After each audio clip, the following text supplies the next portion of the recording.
Kita sering banget mikir kalau atmosfer kita ya cuma milik bumi aja. Tapi gimana kalau ternyata sebagian kecil dari udara yang kita hirup sekarang ini mungkin juga ada di bulan? Yap, sebuah penemuan baru yang super mengejutkan baru aja mengungkap hubungan antara bumi dan bulan yang nggak pernah kita bayangin sebelumnya.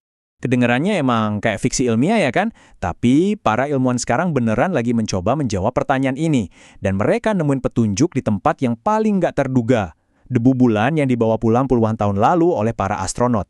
Jadi yuk kita siap-siap, kita akan kembali ke era misi Apollo untuk mengungkap petunjuk pertamanya. Oke, jadi cerita ini tuh mulainya lebih dari 50 tahun yang lalu.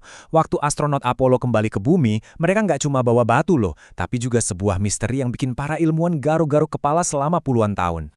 Jadi gini, di dalam sampel tanah bulan, atau yang disebut regolit, mereka nemuin unsur-unsur kayak nitrogen dalam jumlah yang jauh lebih banyak dari yang seharusnya. Ini aneh banget. Bulan kan nggak punya atmosfer buat nahan unsur-unsur ini. Terus dari mana coba datangnya semua itu? Oke, para detektif kosmik, kita punya misteri nih. Tentu aja mereka langsung mulai nyari tersangkanya. Nah, ada dua teori utama yang muncul. Tapi dua-duanya punya masalah besar. Oke, jadi ada dua kandidat utama. Kandidat pertama, angin matahari. Ini tuh aliran partikel konstan dari matahari yang non-stop menghajar bulan. Tapi masalahnya, hitung-hitungannya nggak cocok, terutama buat jumlah nitrogennya. Kandidat kedua, ya atmosfer kita sendiri. Tapi awalnya, ide ini tuh dianggap, ya mustahil lah. Bukannya medan magnet kita yang super kuat itu seharusnya ngejaga atmosfer kita biar nggak kemana-mana? Ternyata ceritanya nggak sesimpel itu. Nah, disinilah ceritanya jadi makin seru. Sebuah studi baru dari para astrofisikawan di Universitas Rochester mutusin buat menantang asumsi lama tadi. Mereka mengajukan sebuah gagasan yang bakal mengubah cara kita memandang hubungan bumi dan bulan selamanya. Ini dia nih, ide yang mengubah segalanya.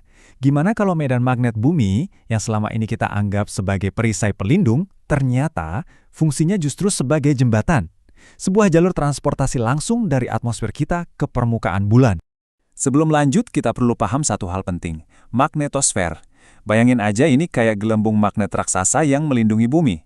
Nah, angin matahari yang terus-menerus meniup gelembung ini bikin bentuknya jadi kayak punya ekor panjang di belakang planet kita, mirip-mirip ekor komet gitu. Para peneliti ini kemudian menjalankan simulasi buat ngebandingin dua skenario. Bumi purba yang belum punya medan magnet, dan bumi modern yang punya medan magnet kuat. Hasilnya, benar-benar di luar dugaan. Justru skenario bumi modern, dengan perisai magnetiknya yang ternyata jauh lebih efisien dalam memindahkan partikel ke bulan. Perisai itu ternyata bukan tembok, tapi jalan tol. Jadi, gimana ceritanya sebuah perisai pelindung malah jadi semacam jasa pengiriman partikel atmosfer? Yuk kita bedah prosesnya. Prosesnya itu pada dasarnya kayak sabuk konveyor kosmik, ada 4 langkah. Pertama, angin matahari meregangkan magnetosfer kita jadi ekor yang panjang. Kedua, partikel dari atmosfer atas kita kedorong masuk ke ekor ini. Ketiga, partikel-partikel ini jalan ngikutin garis medan magnet. Dan yang keempat, pas bulan lewat di ekor magnet ini dalam orbitnya, dia itu kayak sponge nyerapin semua partikel tersebut. Dan ternyata, mekanisme ini nggak cuma ngejelasin soal nitrogen aja. Partikel lain seperti oksigen juga ikut nebeng. Para ilmuwan sekarang percaya kalau oksigen dari bumi ini bisa jadi alasan dibalik penemuan mengejutkan lainnya di bulan, yaitu adanya air dan bahkan karat. Iya, karat di bulan. Jadi kenapa semua ini penting banget? Ini tuh lebih dari sekedar mecahin teka-teki lama. Implikasinya, wah luar biasa besar. Dan ini mengubah total cara kita memandang bulan. Perlu kita pahami ya, ini bukan fenomena baru. Para ilmuwan percaya jembatan magnetik ini udah ada dan berfungsi selama miliaran tahun. Coba bayangin deh. Atmosfer kita kan gak selalu kayak sekarang. Miliaran tahun lalu kondisinya beda banget.